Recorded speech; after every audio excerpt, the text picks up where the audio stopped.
À l'origine, la famille n'existait pas dans l'humanité. Il n'y avait que l'homme et la femme, deux types de personnes. Il n'y avait pas de pays, encore moins des familles. Mais en raison de la corruption de l'homme, différents groupes de gens se sont organisés en clans individuels pour devenir plus tard des pays et des nations. Ces pays et ces nations étaient constitués de petites familles individuelles et de cette manière, toutes sortes de gens se répartirent entre les diverses races en fonction des différentes langues et des frontières établies. En fait, quel que soit le nombre de races dans le monde, l'humanité n'a qu'un seul ancêtre. Au début, il n'y avait que deux types de personnes, et ces deux types étaient l'homme et la femme. Cependant, en raison de la progression de l'œuvre de Dieu, du passage de l'histoire et des changements géographiques, ces deux types de personnes, à des degrés divers, devinrent de nombreux types de personnes.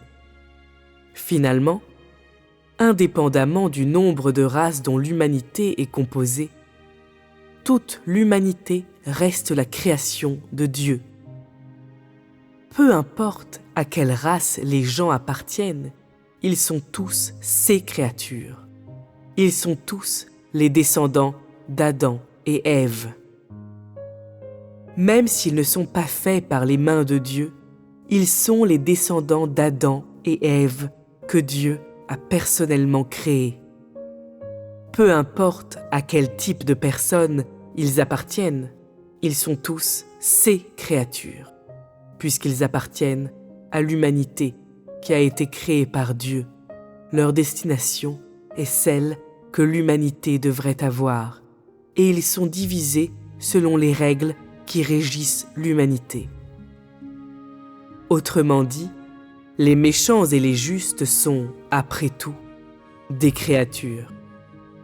Les créatures qui commettent le mal seront finalement détruites, et les créatures qui accomplissent de bonnes œuvres pourront ainsi survivre.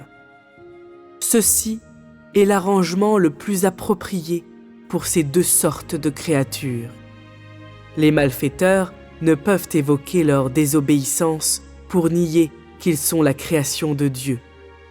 Mais ils ont été pillés par Satan et ne peuvent donc pas être sauvés. Les créatures dont la conduite est juste ne peuvent pas compter sur le fait qu'ils survivront pour nier qu'elles ont été créées par Dieu et pourtant ont reçu le salut après avoir été corrompus par Satan. Les malfaiteurs sont des créatures qui désobéissent à Dieu. Ils sont des créatures qui ne peuvent pas être sauvées et qui ont déjà été complètement pillées par Satan. Les gens qui commettent le mal sont aussi des gens.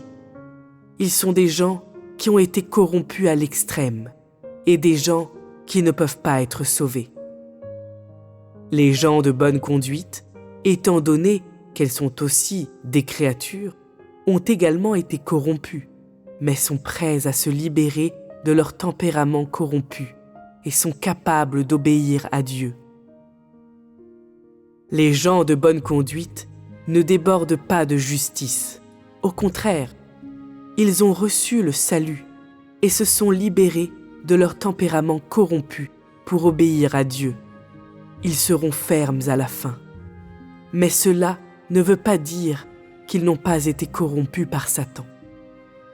Après la fin de l'œuvre de Dieu, parmi toutes ces créatures, il y aura les gens qui seront détruits et ceux qui survivront. Ceci est une conclusion inévitable de son travail de gestion. Personne ne peut le nier. Les malfaiteurs ne peuvent pas survivre. Ceux qui lui obéissent et le suivent jusqu'à la fin sont certains de survivre. Comme ce travail est celui de la gestion de l'humanité, il y aura ceux qui restent et ceux qui sont éliminés. Une fin différente existe pour tous les différents types de personnes et ces arrangements sont les plus appropriés pour ces créatures. l'arrangement ultime de Dieu pour l'humanité, c'est de diviser en brisant les familles, les nations et les frontières nationales. Cet arrangement est sans famille et sans frontières nationales, car l'homme, après tout, vient d'un seul ancêtre, et il est la création de Dieu.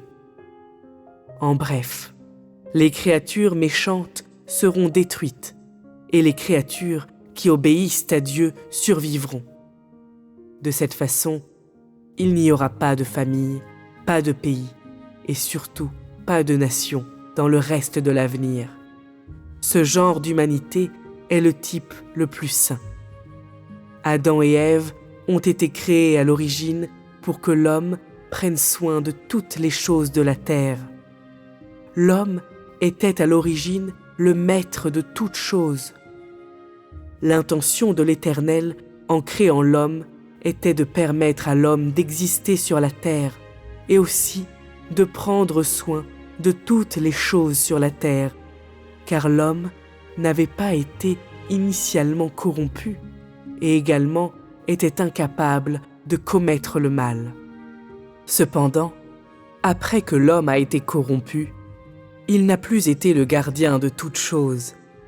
Et le but du salut de Dieu est de restaurer cette fonction de l'homme, de restaurer la raison originelle de l'homme et son obéissance originelle.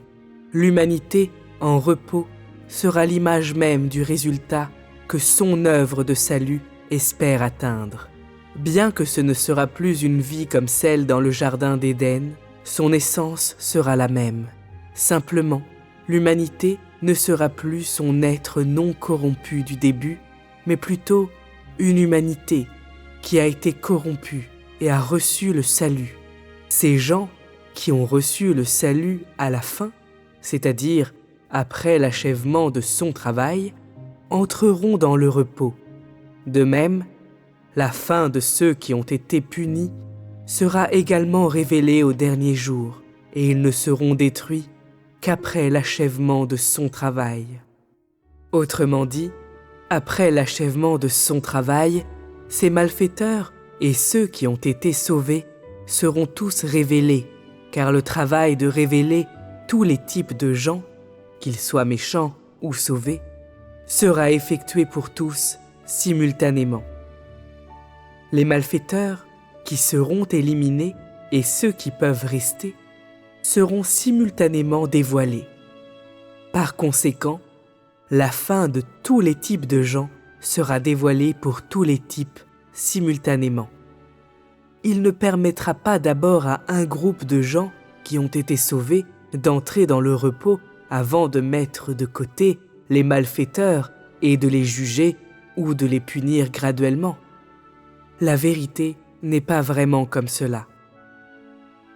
Quand des méchants seront détruits et ceux qui peuvent survivre seront entrés dans le repos, son travail dans l'univers entier sera terminé. Il n'y aura pas d'ordre de priorité entre ceux qui reçoivent des bénédictions et ceux qui souffrent le malheur. Ceux qui reçoivent des bénédictions vivront éternellement, et ceux qui souffrent le malheur périront pour toute l'éternité. Ces deux étapes de travail seront accomplies simultanément. C'est précisément parce qu'il y a des gens désobéissants que la justice de ces gens obéissants sera révélée. Et c'est précisément parce qu'il y a ceux qui ont reçu des bénédictions que le malheur subi par ces malfaiteurs à cause de leur mauvaise conduite sera révélé. Si Dieu ne révélait pas qui sont les méchants, les gens qui obéissent à Dieu sincèrement ne verraient jamais le soleil. Si Dieu n'amenait pas ceux qui lui obéissent à une destination appropriée, ceux qui sont désobéissants à Dieu ne pourraient pas recevoir le châtiment qu'ils méritent. Ceci est le processus de son œuvre. S'il n'effectuait pas ce travail de punir le mal et de récompenser le bien, ces créatures ne pourraient jamais recevoir leur destination respective. Une fois que l'humanité sera entrée dans le repos, les malfaiteurs seront détruits. toute l'humanité trouvera la bonne voie et les gens se rassembleront selon leur type, conformément aux fonctions qu'ils doivent effectuer.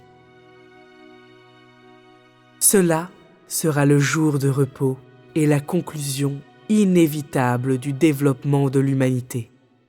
Et lorsque l'humanité entrera dans le repos, alors seulement la grande œuvre de Dieu sera achevée. Ce sera la coda de son œuvre. Ce travail terminera toute la vie physique décadente de l'humanité et il mettra fin à la vie de l'humanité corrompue. Ensuite, l'humanité entrera dans un nouveau domaine. Bien que l'homme mène une existence physique, il y a des différences significatives entre l'essence de sa vie et l'essence de la vie de l'humanité corrompue. Le sens de son existence et le sens de l'existence de l'humanité corrompue sont également différents. Bien que ce ne soit pas la vie d'un nouveau type de personne, il peut être considéré comme la vie d'une humanité qui a reçu le salut et une vie qui a retrouvé l'humanité et la raison. Ces gens sont ceux qui, une fois, ont désobéi à Dieu et Dieu les a conquis et les a sauvés. Ces gens sont ceux qui ont humilié Dieu et plus tard lui ont rendu témoignage. L'existence de ces gens qui ont subi son test et ont survécu est l'existence la plus signifiante. Ces gens ont porté témoignage à Dieu devant Satan. Ces gens sont dignes de vivre. Ceux qui seront détruits sont des gens qui ne peuvent pas être des témoins de Dieu et ne sont pas dignes de vivre. Leur destruction est due à leur mauvaise conduite et la destruction est leur meilleure destination.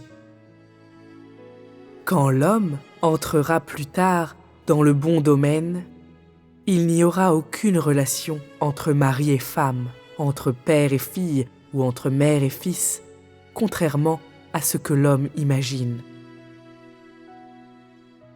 À ce moment-là, l'homme suivra son propre type et la famille aura déjà été brisée. Après avoir complètement échoué, Satan ne pourra jamais troubler l'humanité à nouveau et l'homme n'aura plus un tempérament satanique corrompu. Ces gens désobéissants auront déjà été détruits et seuls les gens obéissants survivront. Et donc, très peu de familles vont survivre intactes. Comment les relations physiques pourront-elles encore exister ? La vie physique passée de l'homme sera complètement bannie. Comment les relations physiques pourront-elles exister entre les gens ?